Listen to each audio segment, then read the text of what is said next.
Good evening, thanks for joining us. This is NTD Business, and I'm Paul Graney. Storm Uri batters America, and millions are still without power. We get the latest on what's happened and why we have power outages. Parler's up and running again, thanks to new servers. Apparently, it's no longer beholden to Amazon. And a major Australian media company signs a deal with Google.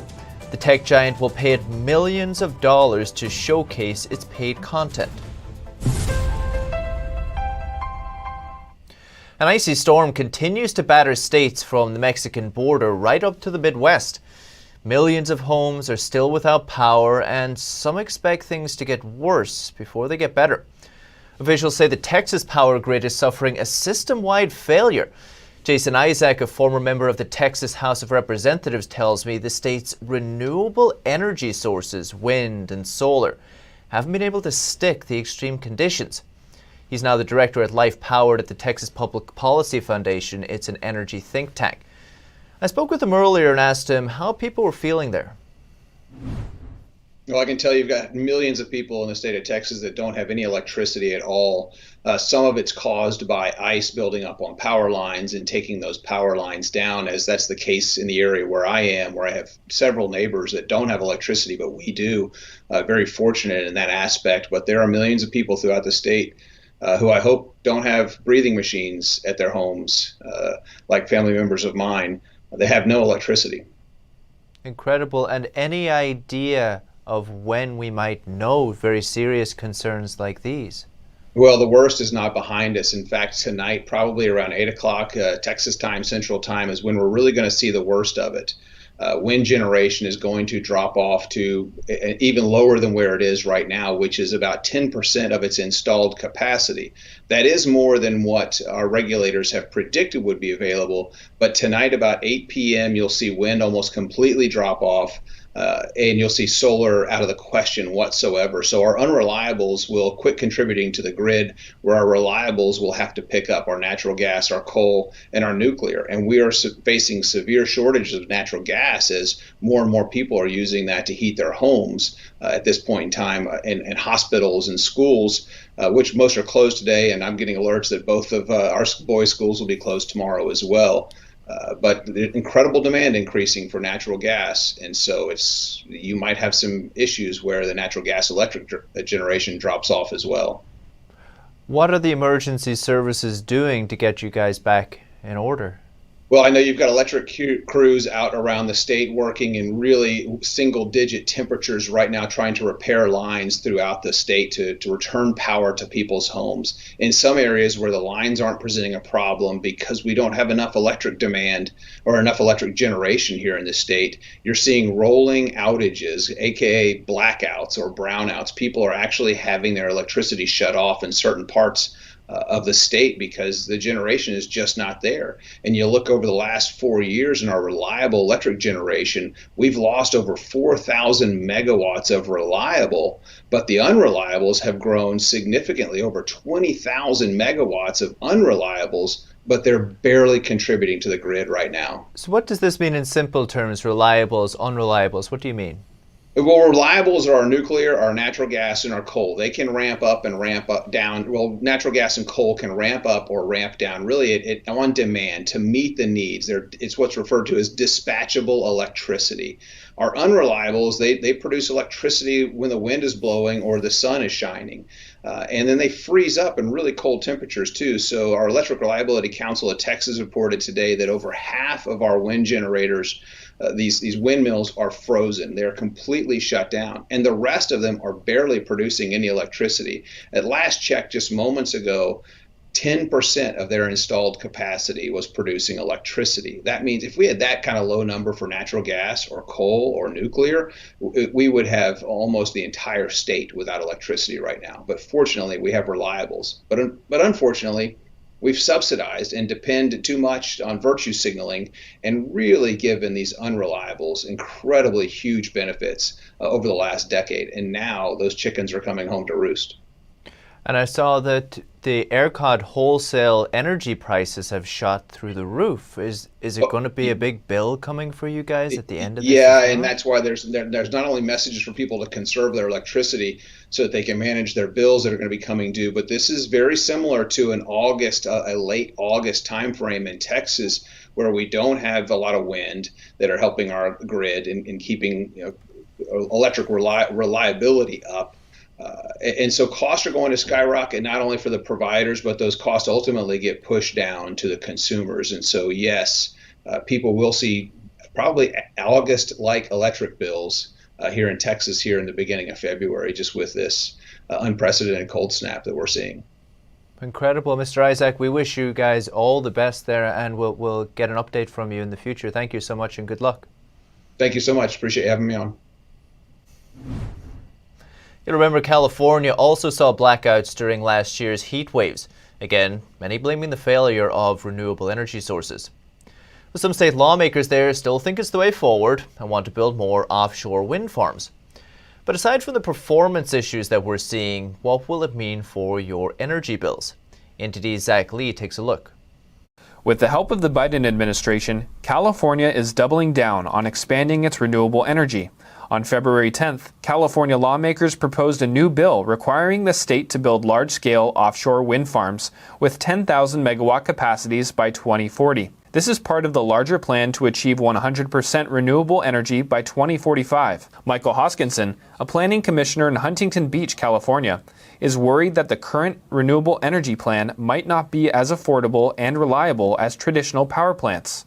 Because the more intermittent energy they put out there, the higher the likelihood of blackouts and brownouts when the wind stops blowing and the sun's gone at night. Last year, the state had a blackout that left hundreds of thousands of people without power twice. Hoskinson said that California is not building up enough reliable energy sources because of draconian environmental standards that have been created in the last 20 years.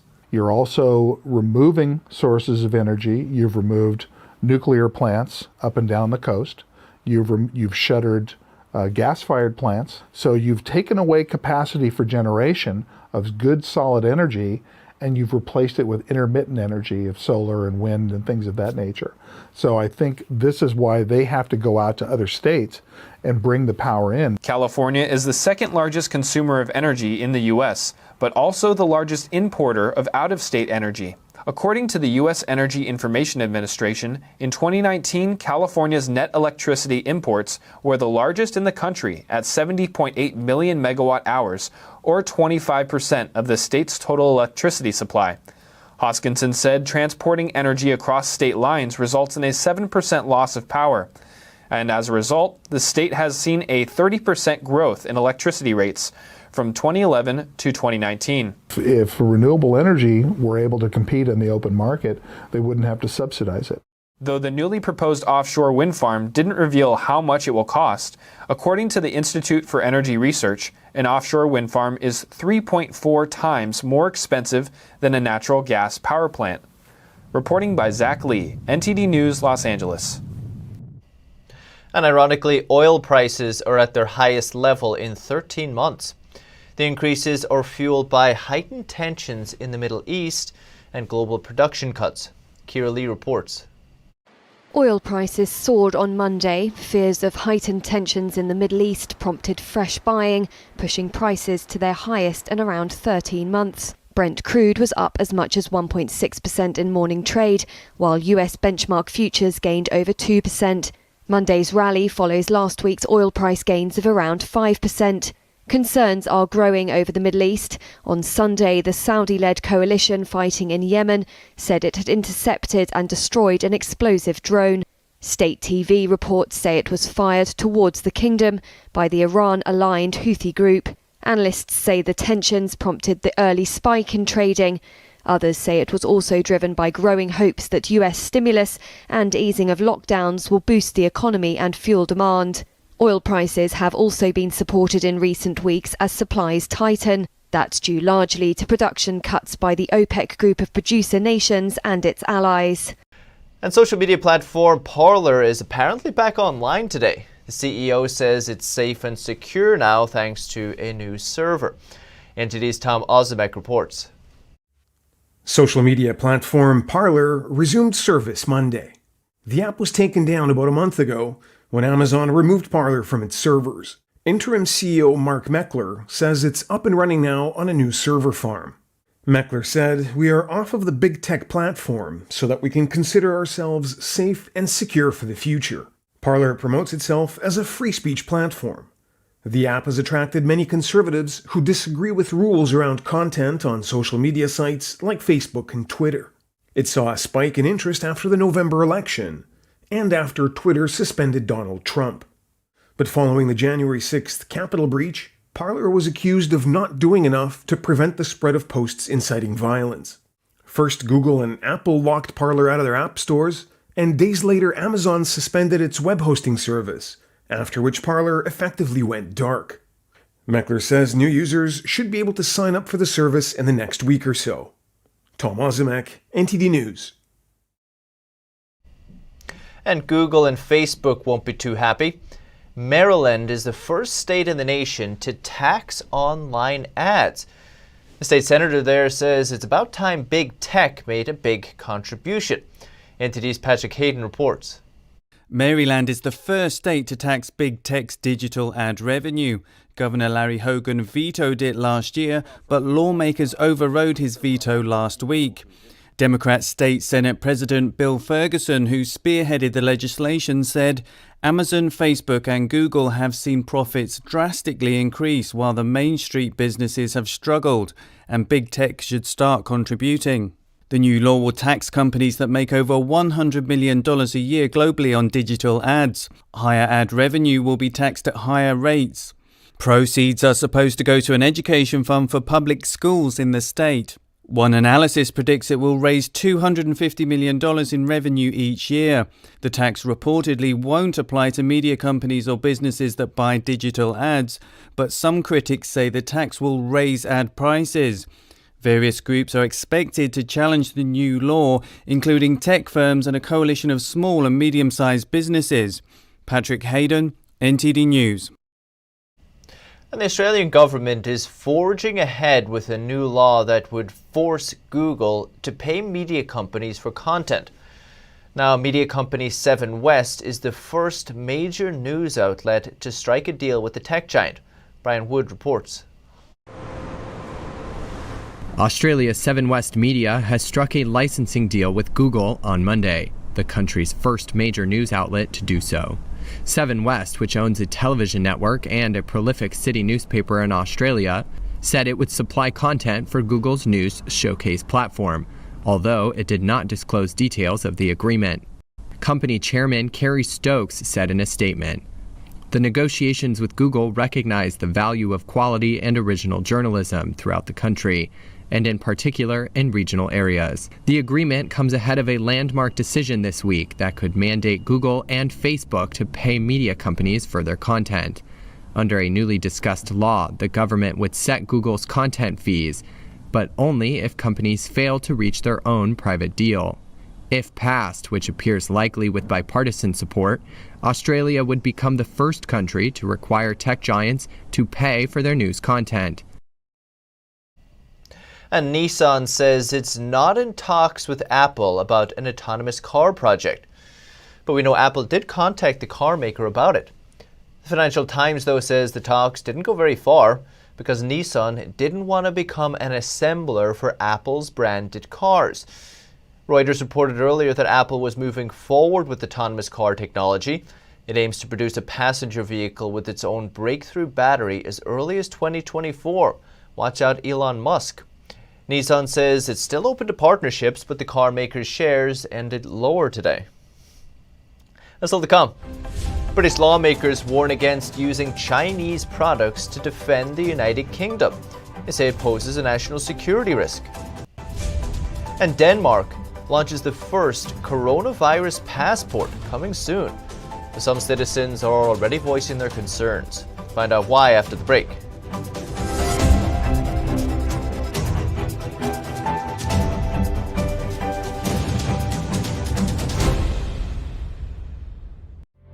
Trends may be fleeting, but values are timeless.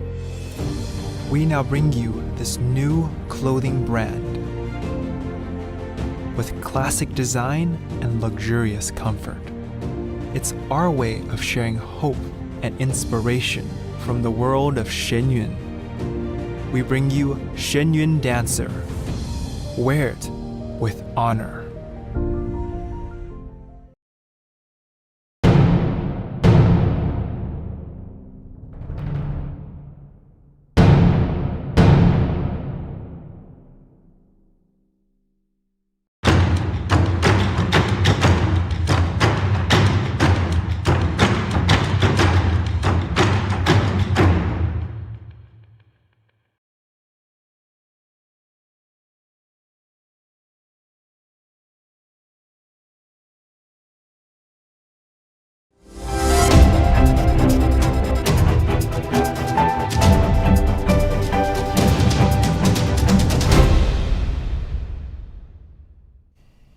British lawmakers want to ban China from investing in the UK's defence supply chain.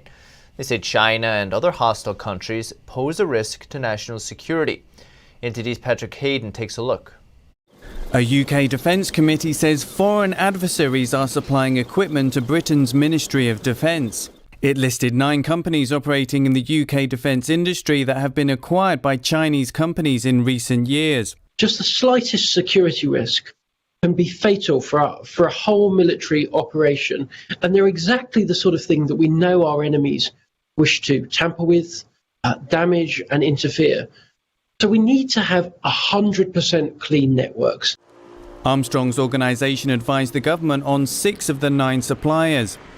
What the committee very troublingly found is that China, which we know under the leadership of the Chinese Communist Party, sees the UK as an existential threat and foe, is getting very involved in far too many of our companies that make the most sensitive parts, components that go directly into military appliances and equipment. He says the UK government needs to act swiftly to minimise the security risk. Right off the bat, the UK needs to have a complete review of all investment in any role, in any capacity that connected to national security. We know the National Security and Investment Bill is going through Parliament right now. An important bill. It will allow the government to go back and review and strip out dangerous investment from not just China, but the likes of Russia and Iran as well. He says malicious product elements can hide in hardware and be used by adversaries, including in fighter jets and engine parts for helicopters. How much more of a problem would it be if we're talking about a crucial component in an F-35 jet and we saw a British stealth fighter literally fall out of the sky because of an investment security problem we didn't catch now? That's why all of this is very important, and that's why I think the committee's work here is so welcome.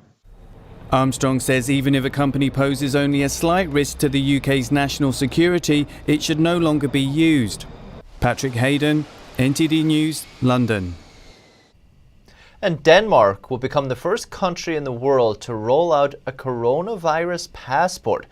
It's coming in a few weeks. But the project is already coming under fire. Nina dos Santos explains. In Denmark, it's been a long winter, and many are feeling it's high time life got back to normal. So, could this be the answer? An electronic COVID-19 passport easing restrictions for those who've had their inoculations. The kingdom plans to have offered all of its 5.8 million citizens a jab by June. Before that, it could be one of the first places in the world to unveil a scheme for its vaccinated, perhaps as early as the end of this month. So I want to onboard my plane. I'm going to trigger my Corona Pass. 2 strategies are in the running, one that uses the cloud and the other based on blockchain, like IBM's Digital Health Pass, which its developers in Copenhagen have already created and adapted to store information on new variants. It's proven that I'm vaccinated and tested negative, so no corona. I'm good to go. We have opened up the Corona Passport to store all relevant data to COVID-19. So it's the testing results, it can be the antigen results, it could be vaccines, and it can be any kind of vaccine related to the mutations that we're seeing from the virus. That That may sound simple enough, but some restaurateurs have reservations. I don't know how it will work, because who have to see the passport all the time? It should not be the restaurant's job to check if they have the corona passport. I don't think that all the shops and restaurants can handle to check corona passport. And what about health discrimination? Kalina Hansen has lodged a petition with Parliament to block the passport's rollout. Here's why. I think it will split the population in a sort of a A and B class. It will make it hard for people who don't want the vaccine to navigate in the society. Denmark isn't the first country to consider this type of technology, especially in the EU, where freedom of movement is crucial to the bloc's ethos. Back in September, before vaccines were available, Hungary introduced what was dubbed an immunity passport. Now, Greece, Sweden and Poland are reportedly planning their own digital COVID documents. Whoever rolls theirs out first may give cover for others to soon follow suit. Still to come. Worrying about being audited by the IRS? We have some tips on how to avoid bringing attention to yourself. And millennials trade in city life for cheap old dream houses.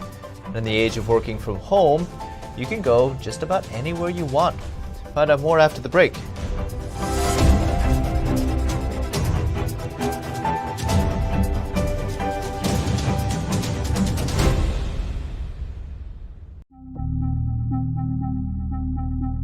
Why are millions of Americans moving their money into gold and silver? It's simple. The world has never been more unpredictable. The biggest economic crisis we've faced since 2008, and a government that's about to print trillions and trillions of dollars. That's why so many Americans are turning to gold and silver to protect their nest egg. American Hartford Gold is a trusted name to help families to safeguard their wealth. With an A+ rating from the BBB and 5-star ratings on the biggest review websites like Trustpilot and Google, American Hartford Gold can help you convert any qualifying IRA or 401k into precious metals. Or they'll help you to easily purchase physical gold and silver and deliver straight to your doorstep. Learn how you can protect your wealth with gold and silver today. Get this free 2021 information guide. Call 866-893-1493 or text TV to 65532.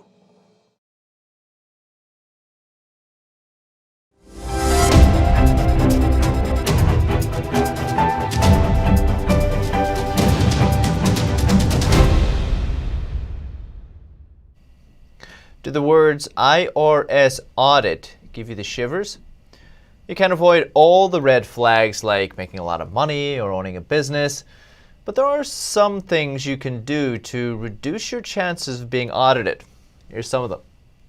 The IRS audits about 1 out of every 200 taxpayers, but it's not just a game of chance. Here are 5 things you can do to avoid getting audited. Number 1. Only claim the home office deduction if you're self-employed or an independent contractor. That means most of us working from home right now won't qualify. And if you do, you'll have to figure out what percentage of your home you use for work. If the number looks suspicious, the IRS could flag you. Number 2, only withdraw from your retirement account early if you qualify for an exemption. If you withdraw early, you'll have to pay a 10% penalty unless you qualify for an exemption, like using the money to buy your first home. And don't try to fool the IRS. They're on the lookout for people who don't qualify for those exemptions. Number 3, report your foreign bank account. If you're stashing money outside the U.S., the IRS will eventually find out. It's better to just report it before they come knocking. If you don't, it could lead to major penalties, and make sure to file the report by the deadline. Number 4, report your healthcare tax credit correctly. If you buy insurance through a marketplace like healthcare.gov, you could get a nice tax credit. You can choose to put it toward your health insurance just to lower your monthly payment. Just make sure not to forget to report the subsidy. And don't claim it if you're above the threshold. That could be a red flag for the IRS. And number 5, file your taxes. You might be tempted to not even bother, but last year a tax watchdog highlighted just how much the IRS leaves on the table by not going after non-filers. That means the IRS could take it more seriously this year, even if you're not a high earner. And American millennials can find their dream homes even on a budget. Many are leaving big cities behind, opting instead for life in quieter, smaller towns. Soraya Ali reports. American millennials are finding their cheap dream homes in far-flung places. For Kate and Cameron Reinhardt, that dream is this octagonal Victorian mansion in Norwich, Connecticut. The 19th century house, complete with stained glass windows and winding banisters, cost them just $85,000. We closed on the house the week that quarantine started, which April was really 1st, intimidating. Yeah. But then after that, we had the house at that point. We knew we had to move in. The young couple plans to put another $100,000 into a massive renovation. This is eventually going to be the master suite. So back this way, we've got a little bathroom area. We're going to have a tub out in the open under this window. I think we might build a small closet here so it will officially be a bedroom. And the Reinhardts are not the only ones. A growing number of young Americans are abandoning cities and flocking to the suburbs in search of older, more affordable homes. The trend is clear from visits to cheapoldhouses.com, a website promoting the purchase and preservation of historical houses. The site's Instagram followers have doubled every week since US lockdowns began last March. Elizabeth Finkelstein is the founder. The mantra of real estate has always been location, location, location. And I think for the first time, that's being flipped a little bit on its head. We are living in a time when people are willing to kind of take risks, maybe risks that they've been wanting to take their whole life, but were tied to an expensive city for their job or, for a host of other reasons.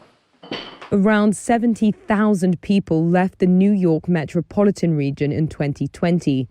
That resulted in roughly $34 billion in lost income, according to location analytics provider Unicast. And Finkelstein expects the trends to last well beyond the year. Big job ahead. That's the latest business updates for today. You can still catch NTD Evening News at 6:30 p.m. Eastern. For NTD Business, it's all for today. Thank you for watching. We'll see you tomorrow.